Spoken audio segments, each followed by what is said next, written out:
আপনারা এখন শুনবেন বাংলাদেশের একজন জনপ্রিয় বক্তা আবু তোহা মোহাম্মদ আদনান হুজুরের ওয়াজ। ভিডিওটি সম্পূর্ণ দেখার অনুরোধ রইল।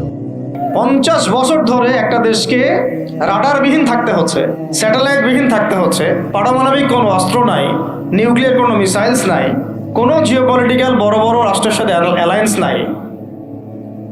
পক্ষান্তরে উল্টা কুফার তাগুত মুশরিকদের দাসত্বে আমাদেরকে নিয়ে গেছে। তাহলে 50 বছরের খেয়ানতের লিস্ট করলে মানে এক আসমান থেকে দ্বিতীয় আসমান পর্যন্ত হবে আর কি লিস্টটা। এত খেয়ানত 50-60 বছর হয়ে গেছে। এখনো যে বিষয়গুলো নিয়ে আমাদের কথা বলতে হচ্ছে, এটাই হচ্ছে সবচেয়ে লজ্জার। এই বিগত স্বাধীনতার 50 বছরে আমাদের এমন একটা জেনারেশন রেডিমেড পাওয়া উচিত ছিল, যাদের ঘরে ঘরে আলেম, ঘরে ঘরে হাফেজ। এখন ঘরে ঘরে খুঁজলেও বোম মারলেও আলেম বের হয় না, ঘরে ঘরে খুঁজে ছান মারলে একটা করে হাফেজ বের হয় না, আলেম বের হয় না। ঘরে ঘরে ছান মারলে যে কোনো একটা টিকটকার ঠিকই বের হয়। এই বাস্তবতা আর আমাদের স্বপ্নের মধ্যে আসমান জমিন পার্থক্য আছে।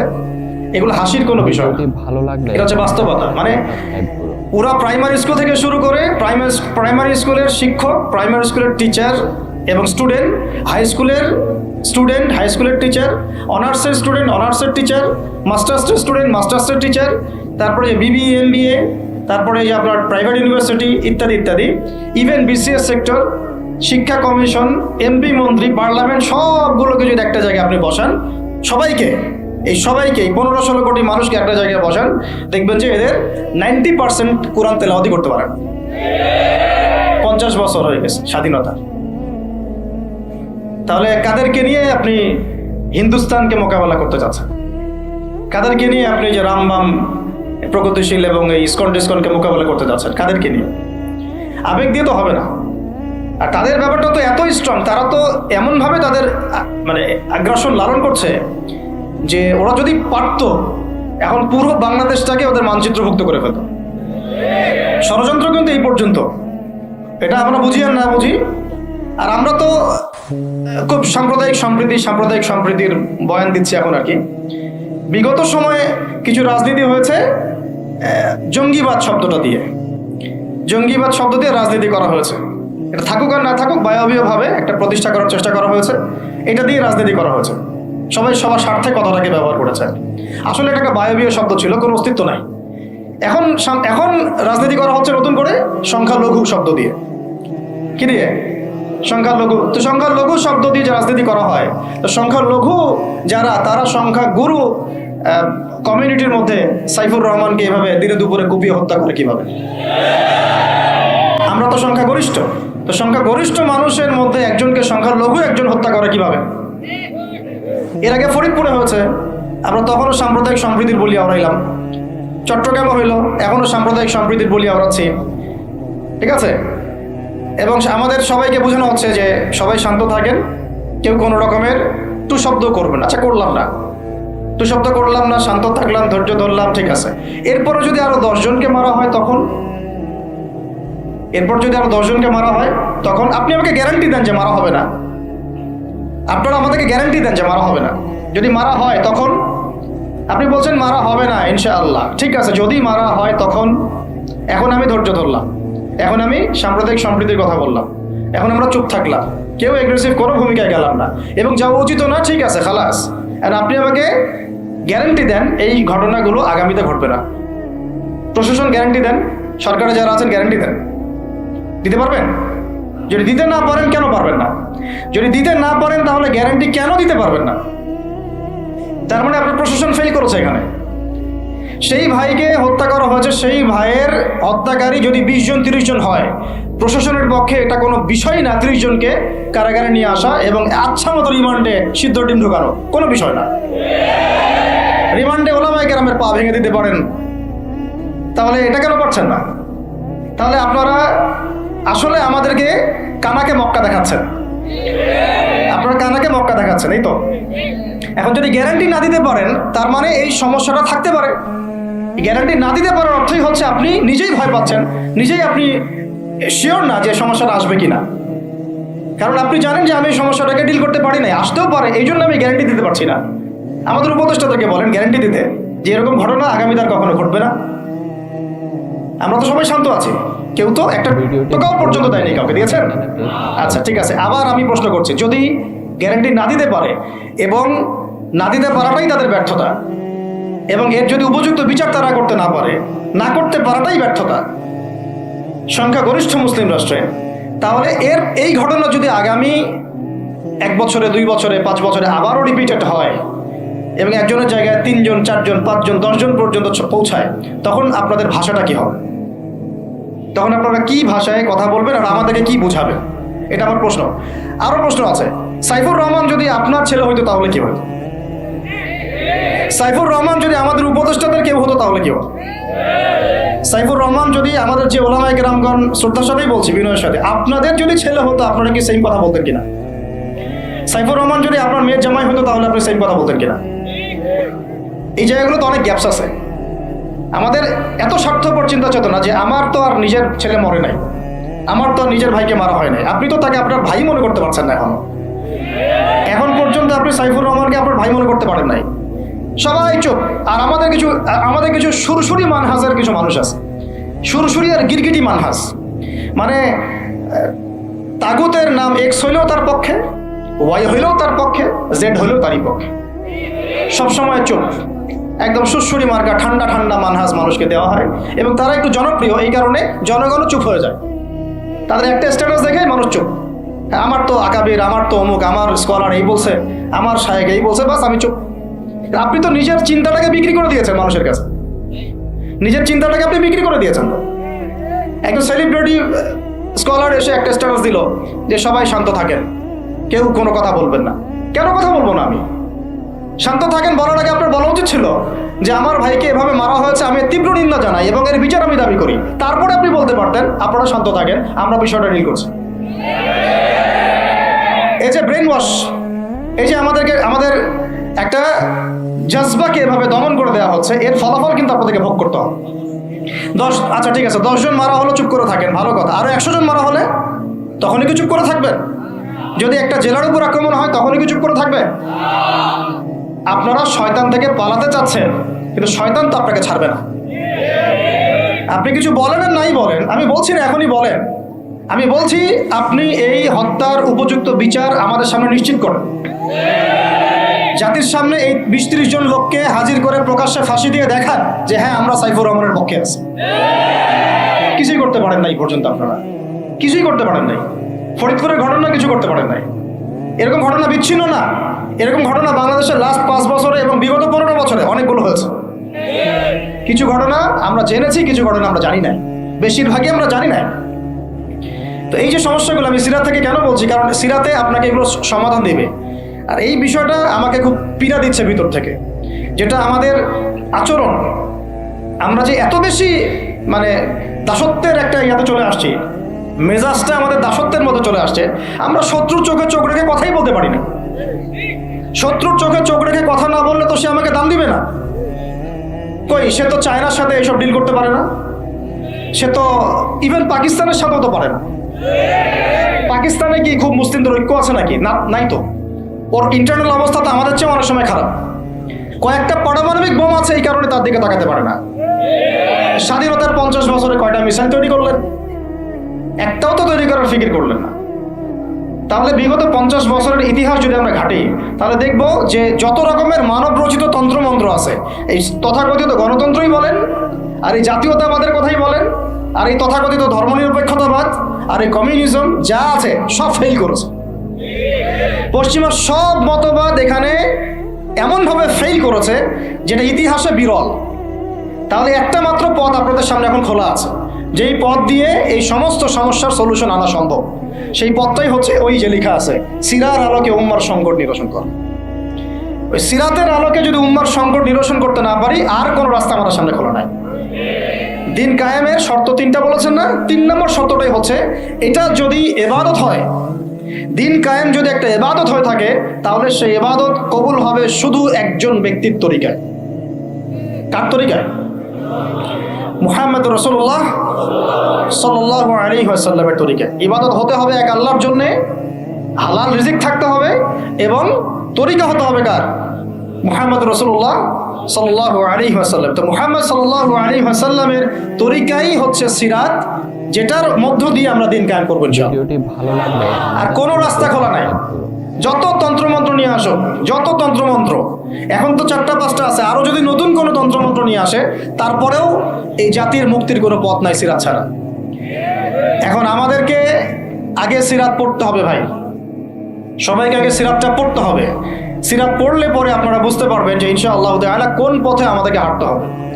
এখানে টপিক অনেক ডিপ দেওয়া হয়েছে, অত ডিপে গেলে আমাদের সারা রাত চলে যাবে। আমি শুধু ভাষা কয়েকটা পয়েন্ট বলতেছি, একটু মনোযোগ দেন। নবী সাল্লাল্লাহু আলাইহি ওয়াসাল্লাম যখন থেকে কাজ শুরু করেছেন, কাজ বলতে আমি দাওয়াতের কাজ বোঝাচ্ছি, তখনকার সমাজটা কিন্তু আমাদের মতো এতটাও মানে কমফোর্টেবল ছিল না। একটা অমুসলিম রাষ্ট্রে তিনি দাওয়াতের কাজ শুরু করেছেন। মক্কা কি ছিল? একটা মুসলিম রাষ্ট্র না অমুসলিম রাষ্ট্র? অমুসলিম একটা রাষ্ট্রে তিনি অ্যাজ এ নবী তার দাওয়াতের কাজ শুরু করেছেন। সুবহানাল্লাহ। এবং তিনি সেই রাষ্ট্রের একজন পরিচিত ব্যক্তিত্ব, যাকে আস-সাদিক আল-আমিন বলে ডাকা হয়, যার আগেও কোনো গুনাহ নাই, পরেও কোনো গুনাহ নাই। এমন একজন ব্যক্তিত্ব তিনি, যার আগেও কোনো গুনাহ নাই, পরেও কোনো গুনাহ নাই, এবং তিনি একটা অমুসলিম রাষ্ট্রে ওহী প্রাপ্ত হয়ে দাওয়াতের কাজ শুরু করলেন।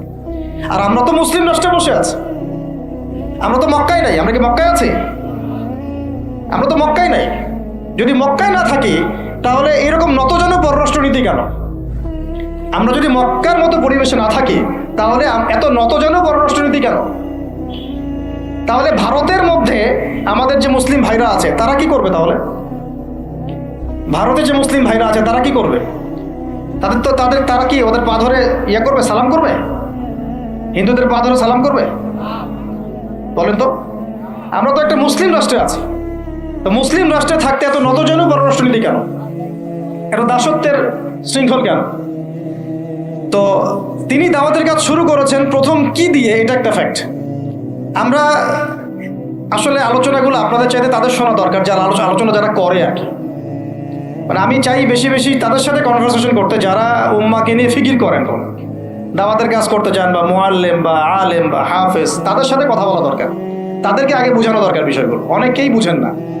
অনেকে বায়াবিও দাওয়াতি কাজ করছেন উইদাউট এনি প্ল্যাটফর্ম। অনেকে দাওয়াতি কাজ করছেন উইদাউট এনি কানেকশন উইথ ওলামা। আলেমদের সাথে কোনো কানেকশন নেই, দাওয়াতের কাজ করতে আসেন, একটা বায়াবিও প্ল্যাটফর্ম ক্রিয়েট করে রাখতেছেন। তো আমাদেরকে আগে তাদের সাথে কথাবার্তা বলা দরকার, যে মৌলিকভাবে আমরা আসলে কিভাবে আগাবো আর কি।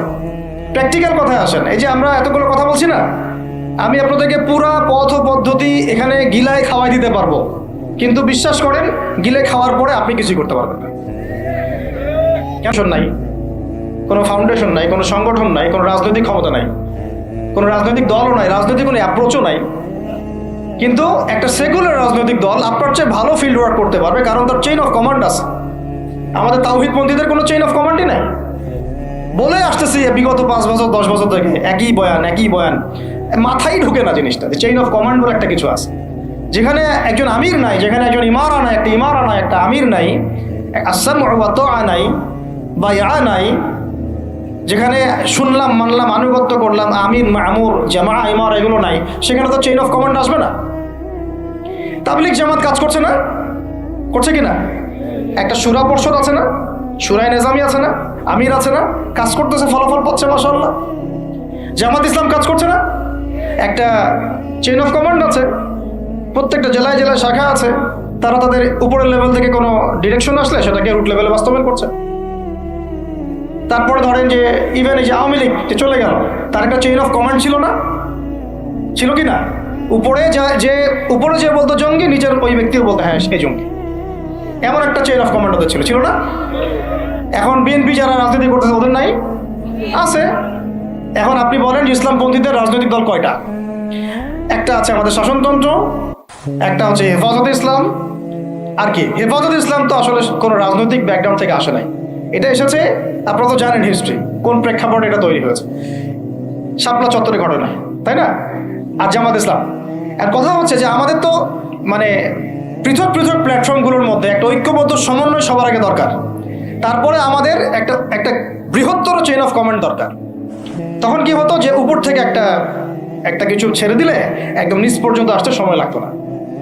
এখন এগুলোর বাইরে আবার যারা চান যে না কোরআন এবং হাদিস, ইসলামী ইমারা, শরিয়া এগুলো বাস্তবায়ন হবে, দাওয়াতের সাথে সাথে জিহাদ থাকতে হবে এবং আমরা কোনো গণতন্ত্র, সেকুলারিজম এইসব পশ্চিমা আদর্শে যাব না, তারা ফেসবুকে বায়োবিও ঘুরে বেড়াচ্ছেন। সব ফেসবুকে বায়োবিও ঘুরে বেড়াচ্ছেন, ইউটিউবে ইন্ডিভিজুয়ালি কাজ করছেন, সবার নিজস্ব স্বতন্ত্র মার্কাস, মাকতাবা ইত্যাদি ইত্যাদি, কোনো সমন্বিত প্রয়াস নাই। এইভাবে তো হবে না। এইভাবে কি হবে? সর্বোচ্চ এককভাবে কিছু দাওয়াত দেওয়া যাবে। কিন্তু নবী সাল্লাল্লাহু আলাইহি ওয়াসাল্লাম ওহী প্রাপ্ত হওয়ার পরেই দাওয়াতের যে কাজ শুরু করলেন, এটাই চেইন অফ কমান্ড। সুবহানাল্লাহ। একটা জামার মধ্যে তিনি সবাইকে নিয়ে আসছেন। খেয়াল করে দেখেন, প্রথম ওহী আসলো কি সংক্রান্ত? ইকরা বিসমি রাব্বিকাল্লাযী খালাক। এই তো পড়ুন আপনার রবের নামে যিনি আপনাকে সৃষ্টি করেছেন। তো পড়া তিনি কি পড়তে পারতেন? তিনি তো পড়তেও পারতেন না। তিনি তো বলছিলেন যে মা আনা বিকারি, আমি তো পড়তে জানি না, তারপরে তাকেই পড়তে বলা হচ্ছে। আপনি পড়ুন, কারণ এই জ্ঞানতাত্ত্বিক রেভলিউশন ব্যতীত সমাজ সংস্কার সম্ভব না। এখন আমরা সমাজ সংস্কার সবাই করতে চাচ্ছি, কম বেশি সবার জায়গা থেকে। পড়াশোনা কেউ করতে চায় না।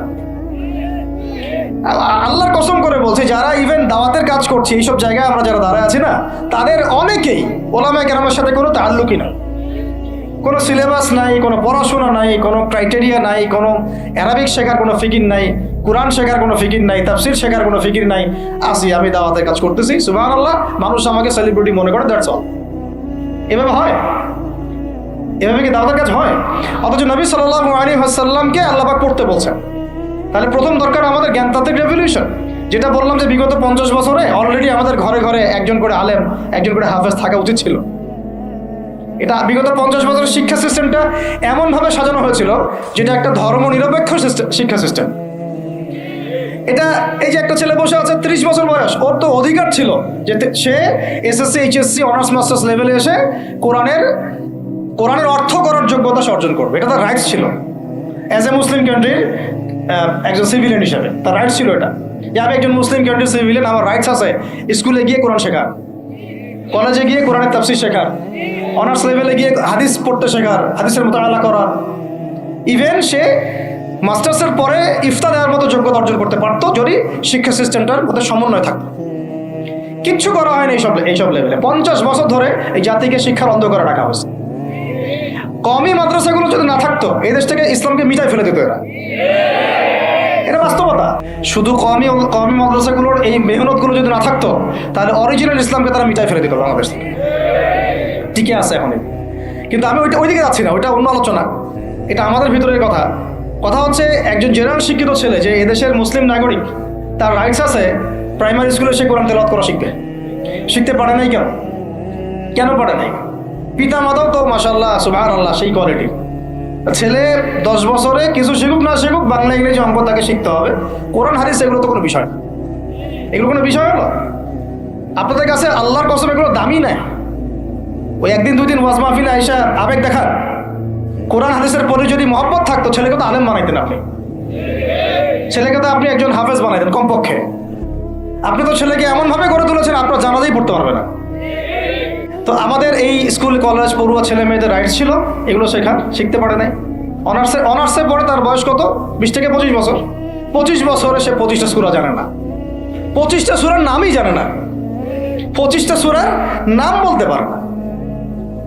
কোরআন বিধান কায়েম করতে আসছেন আপনি, সুবহানাল্লাহ। 25টা হাদিস বলতে পারেন না, 25 জন নবীর নামও বলতে পারে না। ইভেন আমাদের নবী সাল্লাল্লাহু আলাইহি ওয়াসাল্লামের সিরাতের জীবনীটা, পাতলা কিতাবটাও সে কখনো জীবনে পড়ে দেখে নাই। এই অবস্থা মাস্টার্সেও বিসিএসেও সব জায়গায় একই চলছে। বিসিএসের যে ভাইবা হয় সেখানে কি ইসলাম ধরা হয়? বিসিএসের ভাইবা যখন হয় তখন তাকে কোরআন তেলাওয়াত জিজ্ঞাসা করা হয়? তাহলে আপনি কোরআন তেলাওয়াত করতে পারেন না, রাষ্ট্র চালাবেন কিভাবে? কোরআনের সাথে কোনো তাআল্লুক নেই। তার মানে আপনাদের কনসেপ্ট হচ্ছে রাষ্ট্র আলাদা, কোরআন আলাদা। মানে রাষ্ট্র চালাতে কোরআন লাগে না, আপনার কনসেপ্ট এটাই। হ্যাঁ, না হলে তো কোরআন আপনি আনতেন সিলেবাসে, তাফসীর আনতেন, হাদিস আনতেন, সিরাত আনতেন। আপনার কনসেপ্ট হচ্ছে রাষ্ট্র আলাদা, কোরআন আলাদা, হাদিস আলাদা, এগুলো পড়াশোনা আলাদা, ব্যাংকিং সিস্টেম, ইকোনমিক্স আলাদা, ইসলাম আলাদা, তাই না? রাজনীতি আলাদা, ইসলাম আলাদা, তারপরে সংস্কৃতি আলাদা, ইসলাম আলাদা, শিক্ষানীতি আলাদা, ইসলাম আলাদা। এই কনসেপ্ট হচ্ছে এদেশের 90% মানুষের কনসেপ্ট। এরা সবাই শিরকের মধ্যে আছে, আল্লাহর কসম করে বলতেছে। এরা সবাই শিরকের মধ্যে আছে। এরা সবাই ধর্মনিরপেক্ষ, সেকুলার। এই বাদ দিয়ে আমরা যারা দাড়ি টুপিওয়ালা কিছু মানুষ আছি, আমরা একটু মৌলবাদী চিন্তা করি আর কি। আমরা চিন্তা করি যে ইসলাম ব্যক্তিগত জীবনেও থাকবে, সংস্কৃতির মধ্যেও থাকবে, শিক্ষানীতিতেও থাকতে হবে, অর্থনীতিতেও থাকতে হবে, ইভেন রাজনীতির মধ্যেও থাকতে হবে। এই কনসেপ্টে না আসলে এখনো মুসলমান হনই নাই। এই কনসেপ্টে না আসা মানে এখন পর্যন্ত কালিমা লা ইলাহা ইল্লাল্লাহ এটা বুঝেনি নাই আপনি, মুখে পড়েছেন, দ্যাটস অল। এই কারণেই তো লা ইলাহা ইল্লাল্লাহ পড়ার পরেও মোদির পাচাটেন বসে বসে। এই কারণেই, কারণ ওই লা ইলাহা ইল্লাল্লাহ তো আপনাকে ওটা শিখাই নাই যে আপনি এক আল্লাহর সার্বভৌমত্বের স্বীকৃতি দেন নাই। এই হলো সমস্যাগুলো। তো সমস্যার গোড়ায় অনেক কথা আছে। এখন নবী সাল্লাল্লাহু আলাইহি ওয়াসাল্লাম কিন্তু দাওয়াতের কাজটা, এই যে সিরাতের আলোকে যেটা বলছেন সমাজ সংস্কার এবং দিন প্রতিষ্ঠা এবং সমকালীন সব সংকট দূর করা, এটা শুরু করতে হবে জ্ঞানতাত্ত্বিক রেভলিউশন থেকে। পড়াশোনা করা শুরু করে দেন, আদারওয়াইজ আপনাদের সামনে ধ্বংস ছাড়া কিচ্ছু বাকি নেই। কি পড়াশোনা করবেন? অবশ্যই ইসলামিক কারিকুলাম থাকতে হবে। এরপরে আপনি জেনারেল লাইনের পড়াশোনা করেন, কোনো সমস্যা নেই। আর এই পড়াশোনা একা একা করা যাবে না, ওস্তাদের সহবত লাগবে, ওলামায়ে কেরামের সহবত লাগবে। আমি তো এটা বলি যে আপনি কারো লেকচার শোনার আগে আপনি আগে চেক করবেন যে তার ওস্তাদকে, কোথায় সে দিন শেখে, কার কাছ থেকে সে দিন শেখে, কোত্থেকে সে এই ইলমগুলো অর্জন করছে, তার লোক কোথায়। আবেগে ভাসলে হবে না এখন বিষয়টা। তো পড়াশোনার এখন যে আরও 20 বছর পড়াশোনা না করে আমি কোনো কাজ করতেই পারবো না এমনটাও না, কিন্তু পড়াশোনা আগে শুরু করা। এখন আপনার কাজ পড়াশোনা শুরু করা, ইকরা বিসমি রাব্বিকাল্লাযী খালাকের হক আদায় করা এবং ওস্তাদের সহবতে থাকা। যেমন জেনারেল লাইনে পড়েছেন 20 বছর, একা একা গিয়ে পড়েছেন না, প্রতিষ্ঠানে গিয়েছেন, ডেইলি ক্লাস করেছেন, টিচারের সহবতে ছিলেন, বেতন দিয়েছেন, ব্যাসে থেকেছেন, তারপরে আরও কি করেছেন? বাবার জমি বিক্রি করে দিয়েছেন, বাবা মায়ের জমি বিক্রি করে। সেম অন্তত পক্ষে এতটুকু যতটুকু আপনি জেনারেল লাইনের জন্য করেছেন, জেনারেল লাইনে যদি যতটুকু করেছেন, ত্যাগ, শ্রম, মেধা খরচ, কষ্ট স্বীকার করা, এর যদি অর্ধেকও যদি দিন শিক্ষার জন্য করতে না পারেন, আপনি নিজেও মুনাফিক। আমরা নিজেরাও মুনাফিক তখন। বেশক আমাদের মধ্যে নেফাকি আছে, সুবহানাল্লাহ। আপনি একটা ডিগ্রির জন্য একেবারে 20 বছর ঢালতে পারেন, 20 কোটি টাকা ঢালতে পারেন, বাপের জমি বিক্রি করতে পারেন, মেসে থাকতে পারেন, ঢাকা বিশ্ববিদ্যালয়ের সেই লাইফ লিড করতে পারেন, এক বিছানায় 2 জন থাকি, ফ্লোরের মধ্যে ফ্লোরিং করে থাকা, হাজার হাজার লাখ লাখ টাকা খরচ করা, কষ্ট করে সকালে ওঠা, রাত জাগা, পড়া, পরীক্ষা দেওয়া, অ্যাসাইনমেন্ট, কত কি। আমি তো জানি এগুলো, আপনারা তো অনেকে না জানেন, আমি তো জানি, আমরা তো ইউনিভার্সিটিতে পড়েছি। এই পরিশ্রমগুলো আপনি করছেন অনলি ফর একটা সার্টিফিকেট আর একটা চাকরির জন্যে, আর এর 10% কেন 5% আপনি করতে চান না দিনী শিক্ষার জন্যে। তো আমি মুনাফিক না হলে এই পৃথিবীতে আর মুনাফিক কে আছে? তো এই মুনাফিকদেরকে দিয়ে আপনি দিন কায়েম করবেন নাকি? শোনেন, আবেগ দিয়ে বিপ্লব হয়। আবেগ দিয়ে কি হয়? আবেগ দিয়ে বিপ্লব হতে পারে, আবেগ দিয়ে শরিয়া খিলাফা কায়েম হয় না। আবেগই হয়ে একটা বিপ্লব হতে পারে, এটা আবেগ দিয়ে শুধু আবেগ দিয়ে শরিয়া খিলাফা কায়েম হবে না। শরিয়া খিলাফা কায়েম হয়েছে কাদের হাতে? সাহাবীদের হাতে। কাদের হাতে? আমাদের জিন্দেগি যখন সাহাবীওয়ালা হবে তখন শরিয়া কায়েম হবে। পড়াশোনা করে না, সাহাবীওয়ালা জিন্দেগি কিভাবে যাপন করবে? ওলামায়ে কেরামের সাথে তাআল্লুক নাই, সাহাবীওয়ালা জীবন কিভাবে যাপন করবে? নামাজের ঠিক নাই, সাহাবীওয়ালা জীবন হইল কিভাবে? কোরআন তেলাওয়াত করতে পারেন না, সাহাবীওয়ালা জীবন হইল? দিনের জন্য আমর বিল মারুফ নাহি আনিল মুনকারের কাজ নাই, ওই যোগ্যতাও নাই, তাহলে সাহাবীওয়ালা জীবন হইল কি? চেহারা সুরতের মধ্যে ইসলাম নাই, সুন্নতের প্রতি পাবন্দি নাই, সাহাবীওয়ালা জিন্দেগি হলো কি? সাহাবীদের হাতে বদর যুদ্ধ হয়েছে, জয়লাভ করেছে। উহুদ প্রায় জিতেইছি, এটা জিতেই বলা যায়, সাময়িক বিপর্যয় হয়েছে। খন্দক, খায়বার, মুতা, ইয়ারমুক কাঁপিয়ে দিয়েছে কারা? সাহাবীরা। তো সাহাবীওয়ালা ইমান, সাহাবীওয়ালা আমল, সাহাবীওয়ালা আখলাক, সাহাবীওয়ালা মেহনত হলে পরে বাংলার মাটিতে দিন কায়েম হবে। না হওয়া পর্যন্ত এই লাভঝাপ করতে থাকা, আজকে এই বিষয়ে কালকে ওই বিষয়ে, আজকে এই ইস্যু কালকে এই ইস্যু, এগুলোই চলতে থাকবে। আমরা এটা চাই না। আমরা চাই এখন যেহেতু দাওয়াতের একটা সুবর্ণ সুযোগ আমাদের সামনে এসেছে, এখন যেহেতু আল্লাহ পাক, এটা আল্লাহ পাকের রহমত, এখানে সবাই ক্রেডিট নেওয়ার প্রতিযোগিতায় লিপ্ত আছে। আমার ক্রেডিট হয়েছে, আমি এই করেছি, আমি সেই করেছি। এখন তো এমন দেখা যাচ্ছে যে ওই সময় কিছু বলেও নাই, সেও এসে এখন প্রধান উপদেষ্টার পাশ আটতেছে বসে বসে। কি সুবহানাল্লাহ! মানে রক্ত দিল এক ভাই, মানে বছরের পর বছর কারাগারে পচে মরল একদল, বছরের পর বছর, দিনের পর দিন, মাসের পর মাস আয়না ঘরে ধুকে ধুকে মরল আর একদল। ঠিক আছে, বললাম তখন থেকে বের হলে কেউ সুস্থ থাকে না। বছরের পর বছর মামলা মোকদ্দমা হচ্ছে একদল, এক একজন ভিডিওটি ভালো লাগলে আমাদের চ্যানেলটি সাবস্ক্রাইব করতে ভুলবেন না। আপনার কাছে কোন হুজুরের ওয়াজ সবচাইতে বেশি ভালো লাগে তা অবশ্যই কমেন্টে জানিয়ে যাবেন।